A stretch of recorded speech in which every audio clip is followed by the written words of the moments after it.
Hey guys, what's up? My name is Sean Wayne, and today, wait lang ha.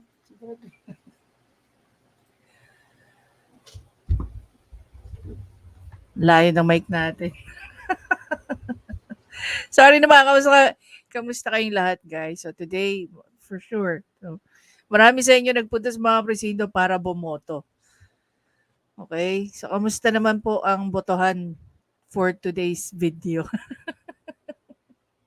Marami bang tao? Diba? Ako napakalayo pa ng binotohan ko eh. Ganyan. Ganyan tayo. Anyway guys, so ayun nga, pag-usapan muna natin itong naging beast mode dito si Attorney Claire eh. Pero yung naging opinion namin tungkol nga dito sa sa issue na to, it's very similar. Actually, kung ano man yung sinabi ni Attorney Claire, at na marami pang iba na nagbigay ng reaction dito. Andiyan na si Attorney Libayan, si Teacher Mark, si tawag dito, etong sila Direk Freddy, sila Kaayo. Hanggang ngayon actually hindi pa sila tapos sa pag-a-analyze ano. Hinihintay ko nga i-topic to ni ko ita-topic to nila mga Sausawero ng Discord. Anyway. So, marami nga pong naniniwala na parang nakakagago. Okay, that's the right term. Nakakagago na ginamit, okay, ang ganitong klaseng palabas. Lalong-lalo na guys, ito yung nakakatawa dyan. Sa lahat ng nakakatawa, ito yung pinakakatawa. Ikaw na ninakawan, tapos binigyan mo pa ng reward yung nagnakaw sa'yo. Okay? Kung maaalala nyo nga guys, doon sa community natin, pinost ko to. Hanapin ko nga. Tinag ko nga sila Kaayo.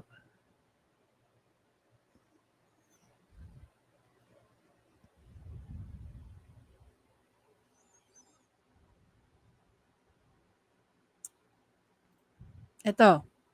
So dito, palakayan natin guys para ma-appreciate nyo. So sabi ko dito, if you're rich, if you are that rich, you have influence. Totoo naman. Diba? Sabi nga nila, nag-react na rito sila Atty. Libayan, si Kayo, yan. Meron naman daw influence. Ang influence niya ay si Idol. Okay? So, although sinabi ko rito, hindi mo kailangan si Idol para sa nawawala mong 50 million na luggage. Okay? And then, ito yung pinaka naging hanggang ngayon wala pa ako nakikitang any proof, no? Pero itong issue na to, meron daw intention na ibalik. Kung ibabalik mo rin lang pala, di sana, since nasa airport ka pa, tinurn over mo agad sa airport police if indeed na or if indeed the intention were really to return and to return an identity ng owner. Weird talaga. So basically, ang sinasabi naman dito ni Attorney Claire, parang hindi nagma-match. No, kanina nga sabi niya yung regarding sa good faith at saka bad faith. Wait, balikan lang natin yung part na yun. Okay guys, dito sa part na to, nag-disagree si Attorney Claire na merong in good faith, no? Yung mga nagbalik. Pakinggan natin. Kaya huwag sasabihin ni Senator Raffy Tulfo na may good faith ang taong ito, yung taong kumuha. Dahil from the start, wala na siyang good faith. Exactly. Diba? Paulit-ulit naman na natin pinag-uusapan yon. From the very start, wala na siya in good faith. Kasi nga, kung in good faith talaga siya, imbes na iuwi niya yung maleta, sinorender niya sa loob ng airport. No? Binigay niya sa lost and found or sa police. Tapos, para ma-sure siya, ang gagawin niya is, iwan niya yung phone number niya, yung details niya, tapos kunin niya rin yung pangalan ng kung sino man, no? Law enforcer or peace officer na pinag-iwanan niya or tumanggap ng tini-turnover niya. then siya mismo mag-follow up kung talagang in good faith siya, no? I-follow up mo na, na nakuha na po ba, na ibalik na po ba, na ano na po ba, 'di ba? At the same time, pwede mo rin yang i-upload na ayun, i-describe mo lang yung nakuha mong ano at anong oras mo nakuha, ganito, ganyan, ganon, anong bay mo siya nakuha. Ang bilis lang yan, guys. Ultimo nga tuta na nawawala eh. Pag pinost sa Facebook eh, kahit papaano nakukuha eh. 'Di ba? Ito pa kayang bagahe. Hindi tayo. Ang bilis magsabi na in good faith, siya pa nga yung mas madalas mamintas at batikos sa ibang tao. Ito, nakita na, kinuha, inuwi. Tapos sasabihin, in good faith dahil may intention magsole. Ma'am. Okay, kayo tatanungin ko guys, no? Kung halimbawa sa inyo nangyari yan, maniniwala kayo na merong in good faith yan? Na from the very start, gaya nga na sinabi ni Attorney Claire, from the very start, may bad faith na. The mere fact na tinangay mo yung maleta, may bad faith ka na dun eh. Tapos ilang araw before mo kahit pa siguro binalik mo yan kinabukasan eh. O dinala mo eh. Syempre may takot, kung may good faith nga or kung good faith nga siya, bakit ang tagal-tagal before niya na ibalik yung maleta? 'Di ba? May fear na siya kaagad kasi the fact na kinuha mo, inuwi mo at kung ano-ano pa, 'di ba? Maniniwala pa ako, guys, no? Kung halimbawa, you're in the middle of nowhere, nakuha mo yan at ang lalayo ng mga presinto. Wala kang maano. Then the next day, ibinalik mo. Or dinala mo sa kahit anong presinto. Pwede pa siguro akong maniwala na may in good faith ka dyan. 'Di ba?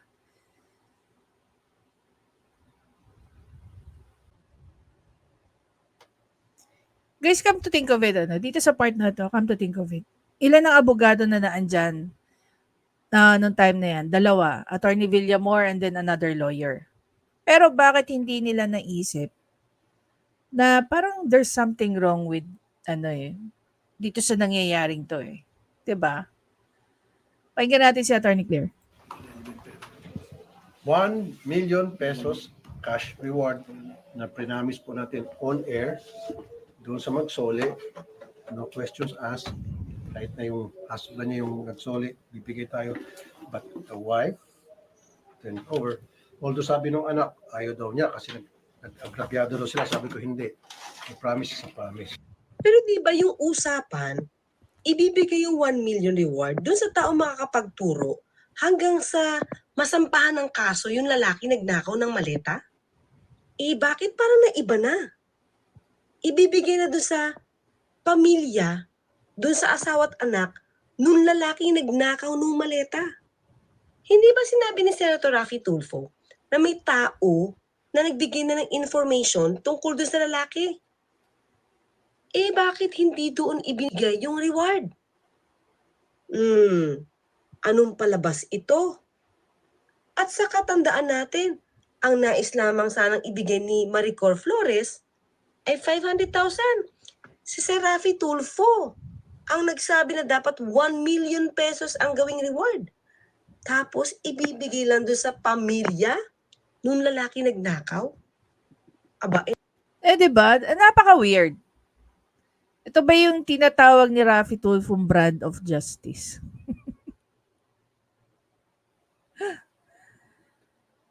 As in, napaka-weird.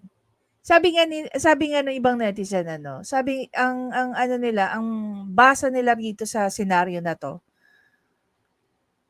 kung gusto mo raw kumita, ang gawin mo, tumambay ka na lang daw sa airport.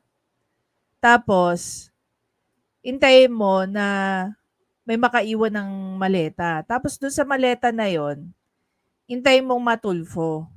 Kasi more often than not, may pabuya. So nagiging na eh, 'di ba? Ano yung tawag dito? Ano yung tinatry ni Raffy Tulfo dito na ma-develop sa culture natin? 'Di ba? Tapos, on the top of that, ikaw na yung naggawan ng masama, ikaw pa magpapabuya sa pamilya na gumawa ng masama sa'yo. Is that even morally correct? 'Di ba? Parang, parang sampal sa'yo yun. Napakaswerte naman ito. Baka marami na magnakaw, tapos isusuli para mabigyan ng reward ng ganito kalaki. Dahil sa yon ang nire-request ni Sir Raffy Tulfo. Tapos, maliwanag din sa napag-usapan na ang bibigyan ng 1 million ay yung magtuturo hanggang sa ma-aresto at masampahan ng kaso yung lalaki. So, bakit doon ibinigay sa asawa at anak nung lalaki na siyang kumuha ng maleta? Tapos, no questions asked. Di mo man lang tinignan or hindi mo man lang inisip kung ano ba yung magiging damdamin nung babae ni Maricor na siyang ninakawan nung asawa nung nagsoli na yan. Oh, diyan sa question na yan, tayo na sumagot. Mukha namang okay. Mukha namang okay kay Miss Flores.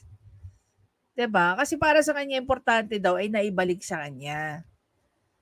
Pero kung sa totoong buhay, sa tingin nyo okay lang. 'Di ba? Is it not unfair? Promise tayo on air na magbibigay kaya totoo natin. Ito na po yung 1 million. Reward. Pakita natin. Buksan natin 1 million.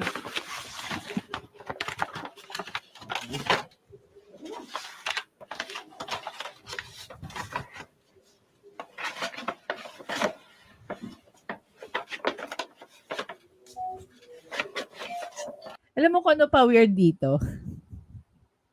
Attorney Claire, alam mo ba kung ano pa weird dito? Isa sa mga sinabi ni Miss Flores na yung tatay daw niya,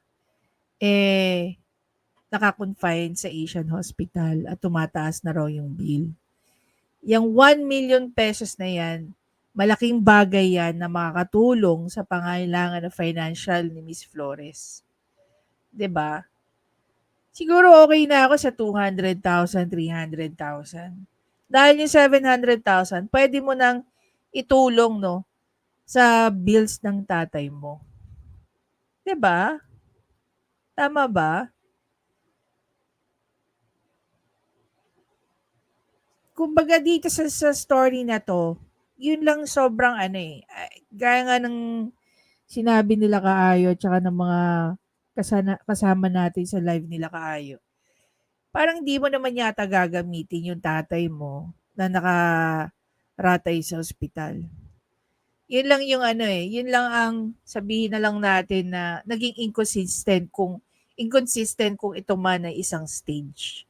Ako, I would never ever use any of my loved ones para lang sa isang drama. Lalong-lalo na if it's about hospitalization or anything na related sa health, no? Tsaka sa life nila. Yun lang yung sabihin na lang natin nagsa-stand out sa lahat ng part ng storya na to na siguro off ako. Okay? Kaya parang okay, yung pagka-stage niya hindi ganun ka-complete. Or meron lang gaya nga ng sinabi ni Kayo, may part lang ng drama na to na stage. Yeah. So let me count this. 1, 2, 3, 4, 5, 6, 7, 8, 9, 10. Yan. Ma'am, Mrs. 2, 4, 6, 8, 10. That's the 1 million cash reward na prinamis namin. Kaya lang, ang sabi kasi ni Sir Raffy, no questions asked. Bigay mo yung 1 million. Pero di ba, is it, for me Mang Kayubi, hindi ko alam kung ano nasa isip nyo, but it's for me. Uh-huh. Ito lang sa akin. Kinuha nung asawa mo yung bag ko. Ilang buwan akong maiyak-iyak, hindi makatulog, dahil sa intensyon ng asawa mong kunin. Yun din yung sinabi ko, di ba? At saka guys, no, sa totoo lang, yung mga kakilala kong Muslim, hindi sila papayag na tumanggap ng ganyan. Sa totoo lang, I've been with them for a very long time. I'm even close to some of them. Hindi sila into rewards. Okay? Hindi sila nag-aano ng mga ganyan. Lalong-lalo na, para sa kanila, sa ganito, I even asked one of my Muslim friend na, kunento ko to, yung tungkol dito. Yung pagtanggap daw ng pera na yan is haram para sa kanila. Lalong-lalo na kung yung asawa, ninakaw. Yung pagnakaw lang haram na eh. Yung pagiging unjust sa Islam is haram. Or bawal, or kasalanan, or masama. Yun yung ibig sabihin ng haram sa kanila. 'Di ba? Tapos bibiyayaan ko pa kayo ng 1 million. Naku. Buti nga hindi ko kayo dinimanda eh. Oo. Di ba? Is it not yung 1 million, yung hindi ko pagdemanda sa'yo is enough. Mhm. Kung magre-reward man ako ng 1 million, tingin ko dapat hindi sa kanila. Yun. Exactly. Yung hindi pagdemanda is reward, and I mean it's enough as a reward. Kasi guys, sobrang laking bagay na hindi ka idemanda ng theft. 'Di ba? Oh. Wala na lang, dapat di na lang pinilit sana. For me dapat hindi na pinilit, no questions asked. Iyan yung involve eh. Yes. Involve yun eh. Mm-mm. Diba? Matutuwa ba ako? Asawa mo, ninakaw yung bag ko? Tapos, ikaw, bibigyan ko ng 1 million? Na beast mode na beast mode dito si Attorney Claire. Eh di, ang saya nyo. Tama. Diba? Ewan ko mga kayubi, kung pareho tayo na nasa isip. Pareho tayo, Attorney Claire. Pareho tayo. Pero yun yung feeling ko. Mm-mm. Kung ako, si Maricor, hindi pwede sabihin sa akin ni Sir Rafi na no questions asked. Aha. Sinabi ko na kasi, balik lang sa akin yan, hindi na ako magdidemanda. Is it not enough? That's the Tulfo brand of justice. Huwag mo ipakulong ang kriminal. Ay, sorry. Huwag mong kasuhan ang suspect. Tapos rewardan mo ng yung pamilya ng suspect. Ang sarap. Correct. Siguro partner kung ibang nagturo. Nagturo. Let's say sabihin, kapitbahay. Mm-mm. Willing ako kapitbahay. Pero kung Kamag-anak mo yan, asawa at anak mo. So, ito sabi ni Angela dito. Angela Gonzalez, in bad faith ho, attorney, kaya dapat ho walang 1 million. True. Sabi rito ni Bicolana ako, yan nga po malaking tanong eh. Tapos tawa siya. Sabi ni AR Martin Resurrection, UANP, pero dapat kinasuhan pa rin yung kumuha. Kaya po sinasabing scripted yung nangyari. Sabi ni Joey Lau, nag-interest na sa halip na makasuhan, kumita pa. Ang tawag dyan, kabuhayang swak na swak.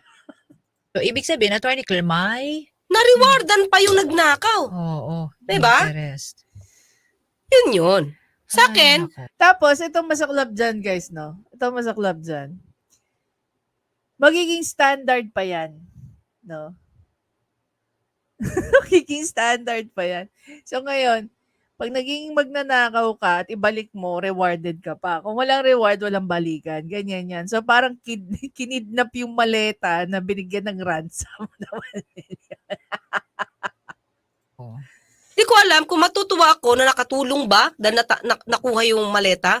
Alam ko na, Attorney Claire, meron tayong isasuggest kay Idol. Gumawa siya ng bill, no, at ipasabatas niya na,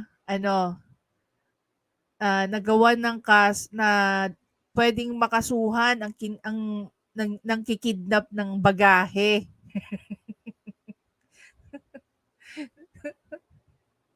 Baka yan makagawa siya ng batas. Mm-mm. Pero parang hindi.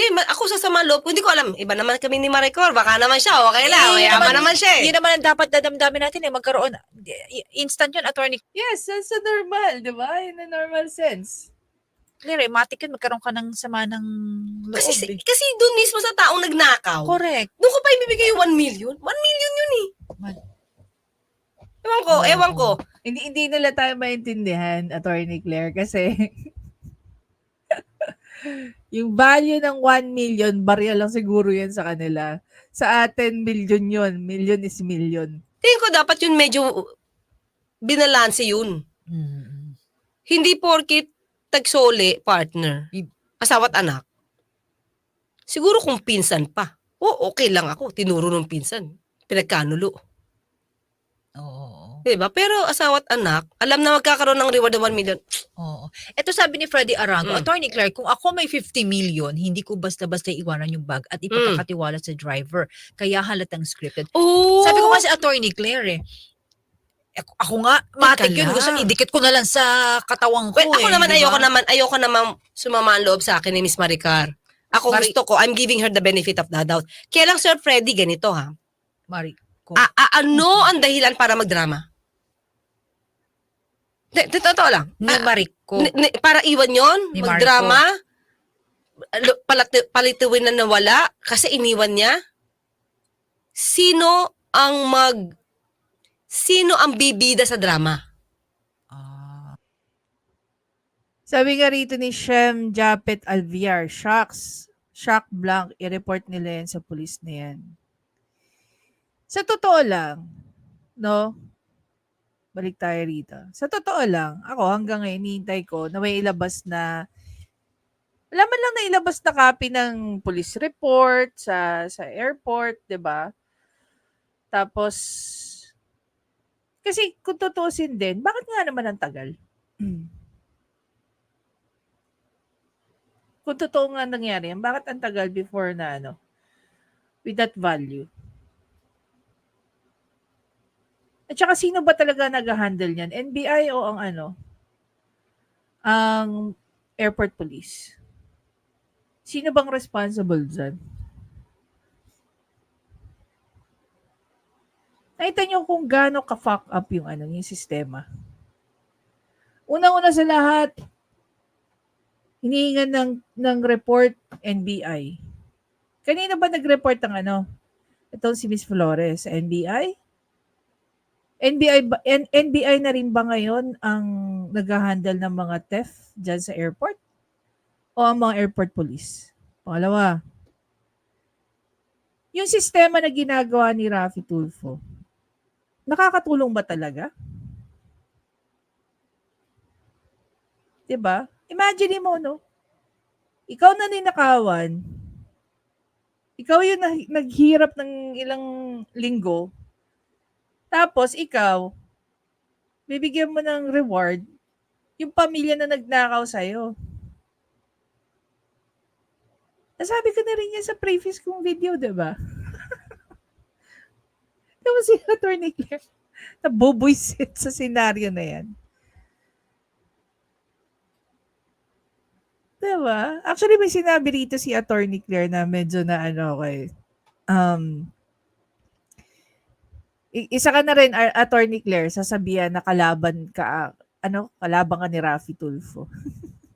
meron na rin mag-ano sa'yo, recall that, magko-comment na mag-ipong ka na. Dahil ikaw na susunod. Diba? So, pag ito naging standard na iisipin ng mga tao, okay lang magnakaw ng mga bagay dyan sa airport. Re-rewardan naman pa. Imagine mo, ikaw na nagnakaw, may reward ka pa. You run free. So, imbis na maging taxi driver yung kumuha ng maleta na yan, baka maging tambay na lang yan ng airport. Diba? Maging tambay na lang yan ng airport. Tapos kukuha-kuha na lang ng mga bagahe doon. At nakakatawa pa dyan, may mga tao nagsasabi na broken daw ang justice system natin. Yung Tulfo brand of justice, ano masasabi nyo dyan?